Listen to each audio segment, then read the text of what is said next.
Hello guys, ഇന്ന് ഞാൻ ഉച്ചയൂണ് കഴിക്കാൻ പോയത് എവിടെയാണെന്ന് നോക്കിയാലോ.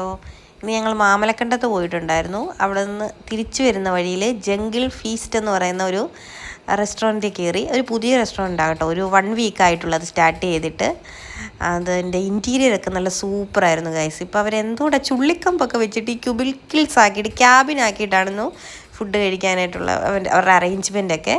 അപ്പോൾ ഉച്ചയായതുകൊണ്ട് ഞങ്ങളൊരു ഊണിനാണ് ഓർഡർ കൊടുത്തത്. അപ്പം നല്ല വിശപ്പുണ്ടായിരുന്നു ഗൈസ്. അതുകൊണ്ട് എന്തൊക്കെയുണ്ടെന്ന് വെച്ച് കഴിഞ്ഞാൽ ചോറ്,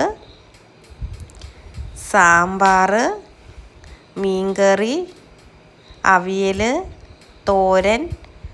ഞാൻ ആദ്യം തന്നെ എനിക്ക് തോന്നുന്നു ഒരു ഉരുള എടുത്തിട്ട് നന്നായിട്ട് എനിക്ക് അപ്പോഴത്തെ ടേസ്റ്റ് നന്നായിട്ട് ഇഷ്ടപ്പെട്ടു.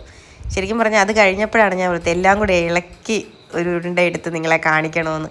പിന്നെ അവരുടെ മെയിനായിട്ട് എനിക്ക് തോന്നിയതിൽ എനിക്ക് ഏറ്റവും ടേസ്റ്റായിട്ട് തോന്നിയത് പൈനാപ്പിൾ പച്ചടി ഉണ്ടായിരുന്നു. അത് നല്ല ടേസ്റ്റായിരുന്നു. പൈനാപ്പിൾ പുളിശ്ശേരിയാണോ പച്ചടിയാണോ അതെനിക്കറിയില്ല, പക്ഷേ അതിനായിരുന്നു എനിക്ക് കുറച്ച് ടേസ്റ്റ് കൂടുതൽ തോന്നിയത്.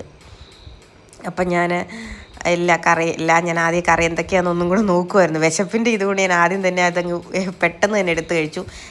ചമ്മന്തി ഉണ്ടായിരുന്നു, അച്ചാറുണ്ടായിരുന്നു, ഏകദേശം അത്യാവശ്യം വേണ്ടുന്ന കറിയെല്ലാം ഉണ്ടായിരുന്നു കേട്ടോ. പിന്നെ ഓലക്കൊടിയൻ എന്ന് പറയുന്ന ഒരു മീനായിരുന്നു, മീൻ കറിയായിരുന്നു. ഫിഷ് മീലാണ് അവർ തരുന്നത്. അതായത് നമ്മൾ എക്സ്ട്രാ വാങ്ങണ്ട, അതിൻ്റെ കൂടെ തന്നെ ഫിഷ് കറിയും കൂടെ കാണും. അപ്പം ഞാൻ അതിൽ നിന്ന് ഒരു ഫിഷ് കറിയിൽ നിന്ന് ഒരു കുറച്ച് മീൻ കഷ്ണവും പിന്നെ സാമ്പാറും അതെല്ലാം കൂടെ കൂട്ടി ഇളക്കുക. എനിക്ക് കൊതി വന്നിട്ട് പാടില്ല ഗൈസ്. അപ്പോഴാ ചമ്മന്തിയും കൂടെ കുറച്ച് അതിനകത്ത് എടുത്ത് വെച്ചിട്ട് എല്ലാം കൂടെ ഇളക്കി ഒരു വായെടുത്ത് ഞാൻ. നല്ല സൂപ്പർ ഊണായിരുന്നു കേട്ടോ. ജംഗിൾ ഫീസ്റ്റ് എന്നുള്ള അതിന് ചേരുന്ന ഇൻറ്റീരിയറാണ് കേട്ടോ ഗൈസ്. ഇതൊക്കെയായിരുന്നു ഇന്നത്തെ ഉച്ചയൂണ് വിശേഷങ്ങൾ. Bye guys.